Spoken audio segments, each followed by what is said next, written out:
Assalamualaikum warahmatullahi wabarakatuh. Dimanapun Anda berada, semoga sehat selalu dan selalu bahagia.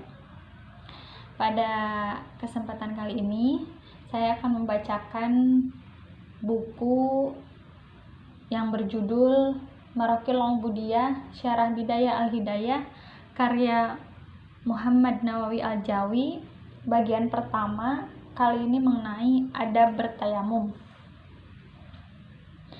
Saya membacakannya per judul karena supaya lebih sedikit dan bisa lebih diulang beberapa kali sehingga tidak mencari di menit keberapa bab apa supaya memudahkan untuk mendengarkannya. Selamat mendengarkan.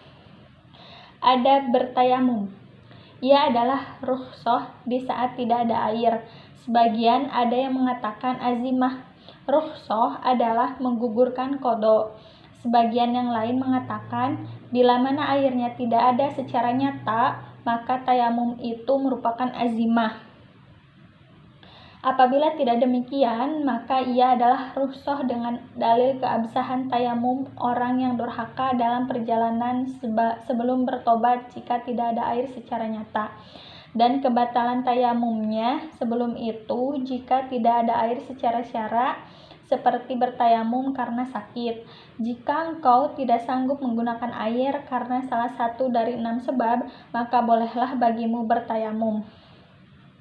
Sebab-sebab itu ialah karena tidak ada air setelah mencarinya, atau karena halangan seperti sakit, atau karena air tidak bisa sampai kepadanya lantaran dikurung tanpa alasan yang benar, atau air yang ada dibutuhkan untuk minum, atau untuk orang yang bukan murtad dan bukan peninggal sholat maupun kafir atau harbi.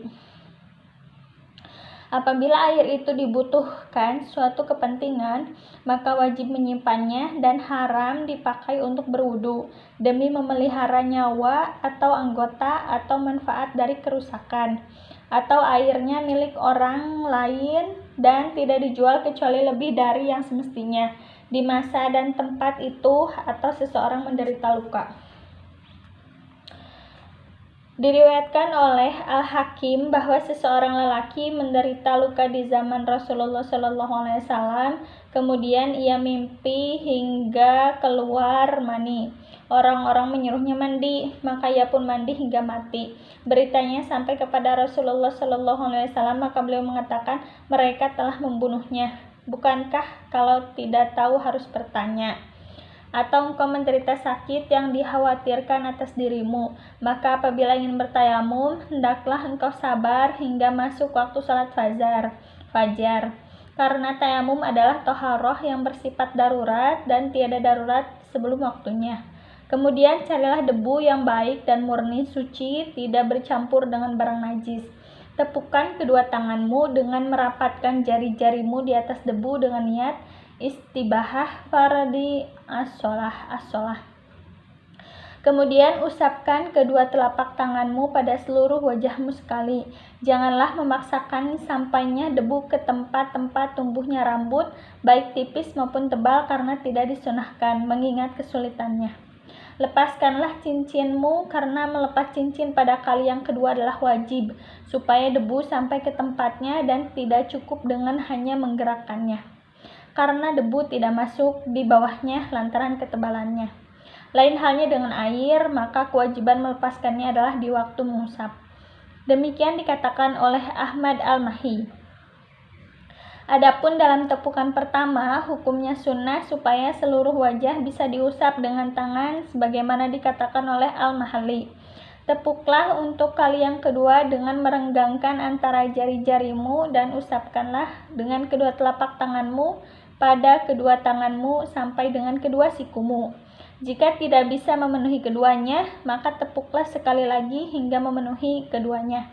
Kemudian usapkan salah satu telapak tanganmu pada telapak tangan yang lain dan usapkan pada sela-sela jari-jarimu dengan merenggangkannya, dan sholatlah fardu sekali dan nawafil yang kau inginkan. Jika engkau ingin mengerjakan sholat fardu lainnya, maka bertayamum lagi meskipun tidak berhadas. Demikianlah setiap sholat fardu dikerjakan dengan satu tayamum.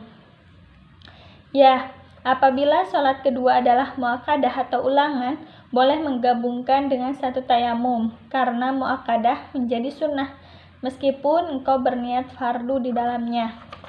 Boleh juga engkau gabungkan antara sholat zuhur dan Jumat dengan satu tayamum.